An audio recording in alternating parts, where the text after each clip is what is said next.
అనకాపల్లి జిల్లా అచ్యుతాపురం ఎస్సీజెడ్లో ఉన్న Essentia pharma కంపెనీలో జరిగిన దుర్ఘటనకు నిరసనగా ఆంధ్రప్రదేశ్ రైతు కూలీ సంఘం ఉమ్మడి తూర్పుగోదావరి జిల్లా కమిటీ ఆధ్వర్యంలో పెద్దపూడి శివారు కాయకవోలు సెంటర్లో నిరసన ధర్నా నిర్వహించారు. ఈ సందర్భంగా సంఘం జిల్లా అధ్యక్షులు వల్లూరి రాజబాబు మాట్లాడుతూ ఈ దుర్ఘటనలో 17 మంది కార్మికులు చనిపోవడం, 60 మంది క్షతగాత్రులు అవ్వడం బాధాకరమన్నారు. యాజమాన్యాలు భద్రతా ప్రమాణాలు పాటించకపోవడం, పర్యవేక్షించాల్సిన సంబంధిత అధికారులు చూచి చూడనట్టు వ్యవహరించడం వల్ల రాష్ట్రంలో తరచూ ప్రమాదాలు జరుగుతున్నాయని విమర్శించారు. ఈ ఘటనకు యాజమాన్యంపై హత్యానేరం కేసును నమోదు చేసి కఠిన చర్యలు తీసుకోవాలని డిమాండ్ చేశారు.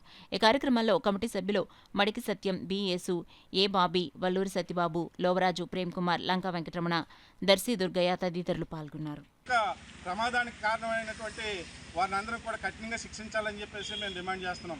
అలాగే ఈ యొక్క ఎసెన్షియా ఫార్మా కంపెనీ యాజమాన్యం నిర్లక్ష్య వైఖరి కొట్టొచ్చినట్టు కనపడుతూ ఉంది. ఈ యొక్క రాష్ట్ర హోమ్ మినిస్టర్ గారు ఫోన్ చేస్తేనే మరి స్పందించినటువంటి ఆ యొక్క యాజమాన్యం వాళ్ళ యొక్క వైఖరి ఎలా ఉందో దానికి అర్థం పడుతూ ఉంది.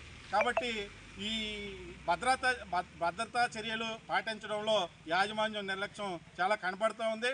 అలాగే ఈ యొక్క అధికారులు ఎవరైతే ఫ్యాక్టరీ ఆఫీసర్లు ఉన్నారో, ఎవరైతే సంబంధిత అధికారులు ఎవరైతే ఉన్నారో, ఈ అధికారులు ఇన్స్పెక్షన్ చేయడంలో కానీ పర్యవేక్షించడంలో కానీ వీళ్ళ లోపం ఎంతైనా కనపడుతుందని చెప్పేసి మేము తెలియజేస్తున్నాం. కాబట్టి మేము ఒకటే డిమాండ్ చేస్తూ ఉన్నాం, ఇప్పటికైనా అధికారులు కళ్ళు తెరిచి ఇటువంటి దుర్ఘటనలు, ఇటువంటి సందర్భాలు మళ్ళీ పునరావృతం కాకుండా కఠినమైనటువంటి చర్యలు తీసుకుని నిరంతరం కూడా ఈ ఫ్యాక్టరీల్లోకి వెళ్ళి మరి ఇన్స్పెక్షన్ చేసి కార్మికుల ప్రాణాలను కాపాడాలని చెప్పేసి మేము ఆంధ్రప్రదేశ్ రైతు కూలీ సంఘంగా మేము డిమాండ్ చేస్తున్నాం. లేని పక్షంలో ఈ యొక్క ఉద్యమాన్ని తీవ్రతరం చేస్తామని చెప్పి సందర్భంగా హెచ్చరిస్తాం.